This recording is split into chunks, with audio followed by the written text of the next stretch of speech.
The greatest horrors are not found in shadows, but in the human heart. Tonight, we explore 3 tales, not of monsters, but of men. Because the most frightening evil is the kind that breathes, just like you.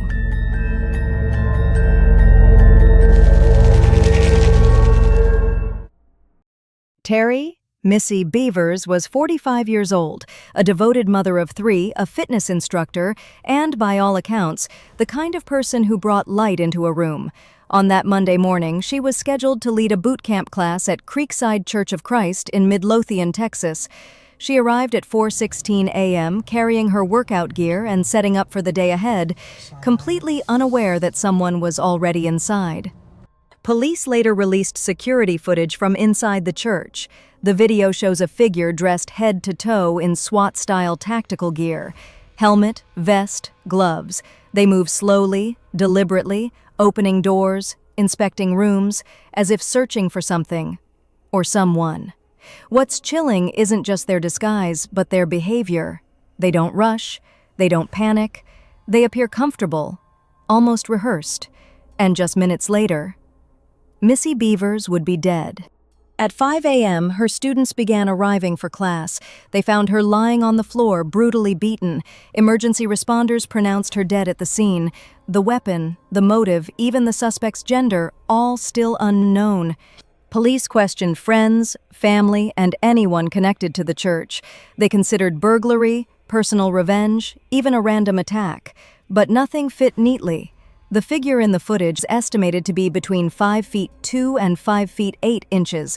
The armor and helmet make it impossible to tell if it's a man or a woman, and there are no clear fingerprints, no DNA, nothing solid to identify them. Some believe it was a targeted killing, that the suspect knew Missy would be there alone that morning. Others think the church was the real target, and Missy simply walked in at the wrong time. There's even speculation that the killer's movements in the footage are meant to confuse investigators, to look like a burglary when it wasn't. Almost a decade later, the case remains unsolved.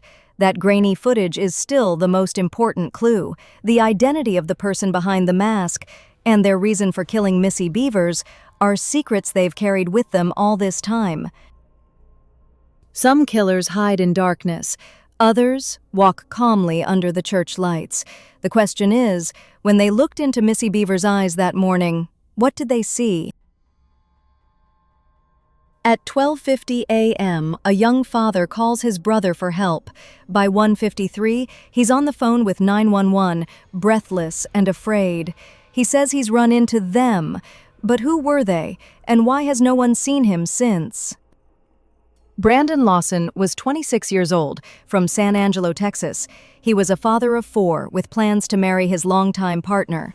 But on the night of August 8, 2013, something drove him to leave his home suddenly. And what happened over the next few hours has baffled investigators and haunted his family for over a decade. After a late-night argument, Brandon left in his pickup truck, heading toward his father's house. Somewhere along the way, he ran out of gas on Highway 277 near Bronte, Texas. He called his brother Kyle for help, but then something changed. At 1:53 a.m., Brandon dialed 911. His words were scattered, panicked. He told the dispatcher he needed the police, that he had run into them. He said there was one person chasing him into the woods and he was bleeding. 911 emergency. Yes, I'm in the middle of the field. The safer just pushed some guys over. Right here going towards Javelin on both sides. My truck ran out of gas. There's one car here and got chased to the woods. Please hurry. Okay, now run that by me. We're not talking to him. I actually ran into him. Ah, you ran into him. Okay. Got the first guy. Do you need an ambulance? Yeah, no, I need the cops. Okay. Is anybody hurt? Hello? Hello? Hello?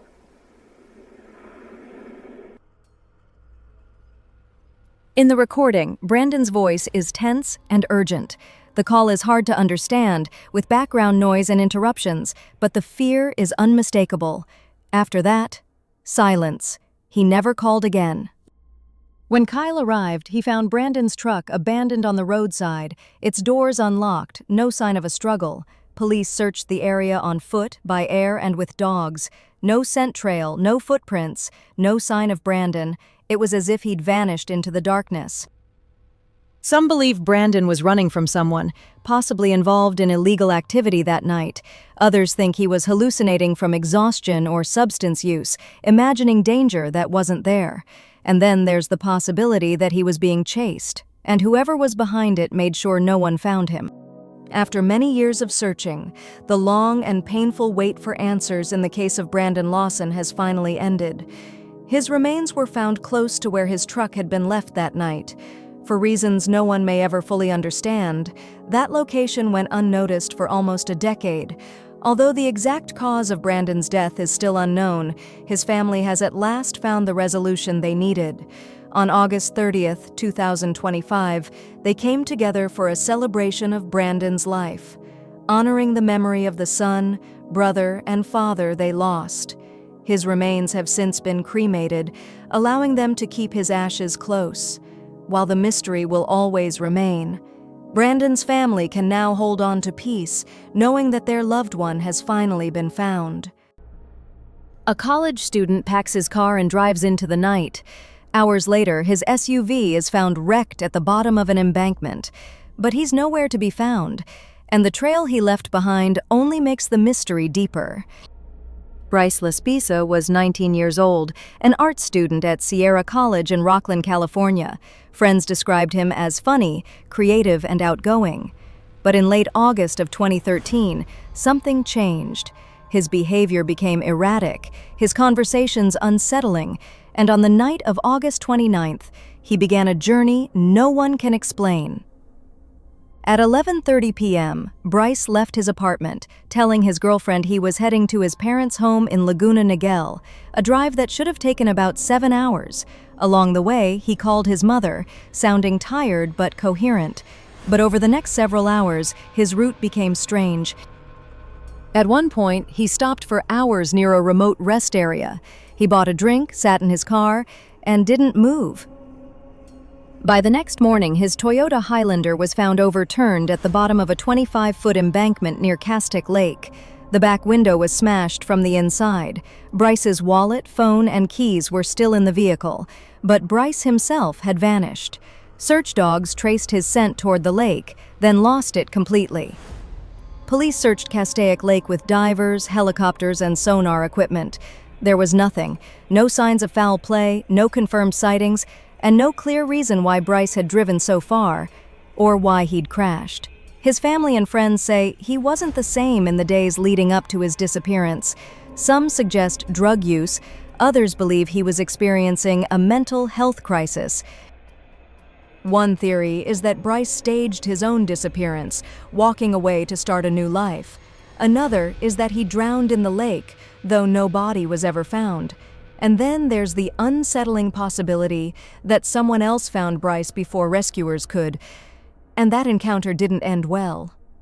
Years have passed, but Castaic Lake still holds its secret. No trace of Bryce Laspisa has ever been found, and the last moments we know of his life remain a puzzle, a drive into the dark, a crash, and then nothing. He left in the middle of the night. Hours later, his car was found broken and empty.